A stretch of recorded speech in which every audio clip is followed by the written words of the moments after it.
I'm Derek B., editor of the Peru Tribune, back with you for another edition of Tomorrow's News, our daily video series where I tell you a little bit about what to expect that night at PeruTribune.com and in the next day's print Peru Tribune. Today is Friday, December 27th, so I'll be telling you a little bit about what you can see in the December 28th edition.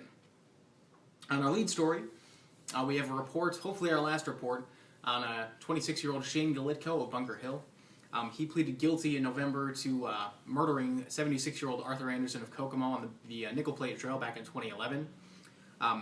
It took the whole week, the holiday week, but we finally tracked down all of the documents related to his sentencing and to have a really big blowout story talking about what the family's reaction was to it, the evidence they submitted about how it's changed their lives, and how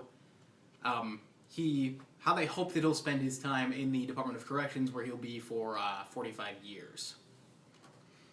In our display story, a little bit happier, a mysterious man trucker with a southern accent stopped into Kmart to pay off some layaway stuff. We talked to a woman who benefited from that and a clerk at Kmart about, the assistant manager at Kmart, about how common it is for folks to play Santa Claus during the Christmas season, and how great it is for folks to get those gifts free for kids. So really a heartwarming story there. Also had a report from Eric on a crash on Business 31 near Business 24 yesterday afternoon. Two were hurt and 2 cars were totaled. We hope you'll pick up the Tribune and get full details about that Thursday afternoon accident, which closed down the road for about an hour. Finally, on the front page, we have a report from Megan Greevy, who's the editor of the Huntington Herald Press, about events coming up at the Salamone and Mississinewa reservoirs. It's winter, so obviously they're a little quiet out there, but they've got a lot of stuff coming up in the next couple of months, so I hope you'll pick up a paper, check it out, and head out to the reservoir and have a good time. Speaking of which, everybody seems to be having a good time in today's kickoff of the Miami County Tournament. Nick was out there, Nick Roby, for the first game.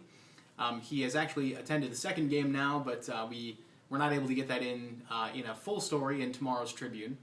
We will have capsules from each of the games going into the night, and we have a full breakdown of that first girls' game. We hope you'll follow along with us online as we continue to cover that tournament and crown a Miami County champion on Saturday night. You can find all of those stories in tomorrow's print Peru Tribune. You can find them online tonight at PeruTribune.com. And you can find them on our Facebook and Twitter pages, which are both Peru Tribune. You can also find me and our reporters on Twitter.